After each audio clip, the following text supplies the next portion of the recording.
Welcome back. Thanks for staying with us. Now, on this show, if you've watched, we've paid a lot of attention to the ongoing war in Ukraine, and we've worked to highlight the tens of thousands of Ukrainians who have come to Israel since the war broke out.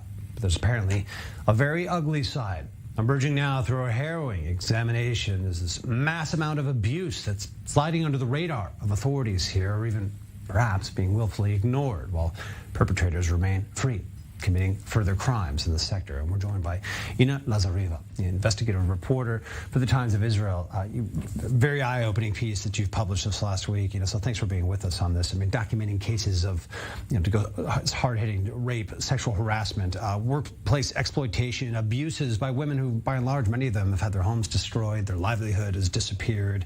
How large-scale of a problem are we talking about here in Israel? Well, the problem is huge, and one of the biggest issues I found is that it's not very well known because it's simply not talked about. The Ukrainians who fled war here, majority of whom are women who are coming here with small children, they are actually too afraid of the authorities to even speak out about it. So it took me almost 2 months to do this investigation, and involved a lot of work within the community, gaining their trust first and foremost, then speaking to people who referred me to friends of friends of friends, finally uncovering many of these stories, which include rape, sexual exploitation, workplace abuse, even one case which ended in suicide. I mean, it's like the worst case scenario for these people who are coming, as you mentioned, probably a lot of young women with young kids. I understand they're reaching out to these sort of volunteer help centers. What's the statistics, as you mentioned, I think they're impossible, if not very hard to come by on like what's happening to these people. So is it through these centers? I mean, how did you find them? How did you initially, gain that trust, get them to come to you?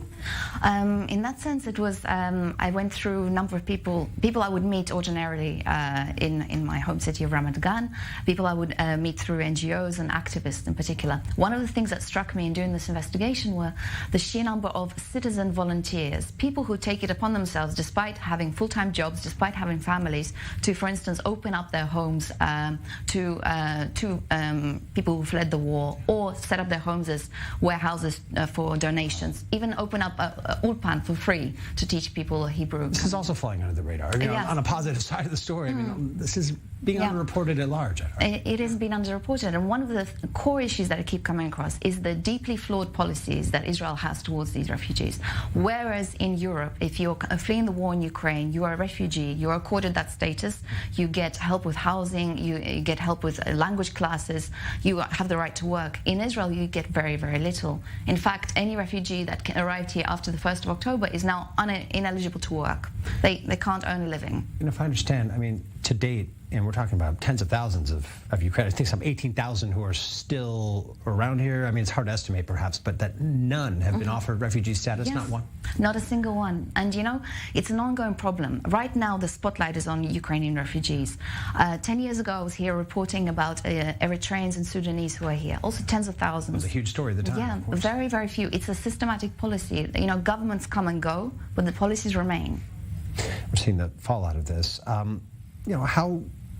How still involved are you in this? I mean, once you immerse yourself in this kind of an issue, this kind of a story, you can't just turn your back, really, and walk away. We were discussing this briefly. Have you found yourself, sort of part of that narrative now, or still immersed, still hearing from them? What's your role?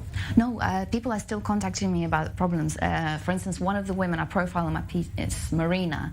She ended up running away from her employer. She was brought here because she needed to get out of Ukraine. She came here through the help of a friend of a friend who made her all sorts of promises.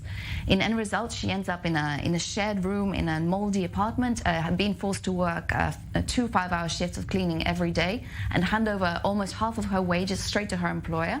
And to get them back, she said to me, you have to fight through the teeth to get your money back. Sometimes the employer doesn't want to give it back. Sometimes they hold it back. Has your revelations, has your expose triggered some reaction or triggered some greater response from authorities, the government? The government, no. The government officials that I've spoken to from the Welfare Ministry and from the Interior Ministry, the responses actually were very different. Welfare Ministry, who runs the support program Tzava Shah, gave me the impression they are trying to do what they can with very limited resources. The Interior Ministry, however, are still completely unapologetic about treating these people as tourists, as if they've come here for a holiday. It's a jaw-dropping story, and I encourage all of our viewers to dig more into your piece on the Tides of Israel here, Inna Lazareva. So much more to say about this. We'll follow closely, likely have you back to see how the things evolve over time. Hopefully they improve. But thanks for now for bringing it to us here on Zoom In. Thank you. Thank you.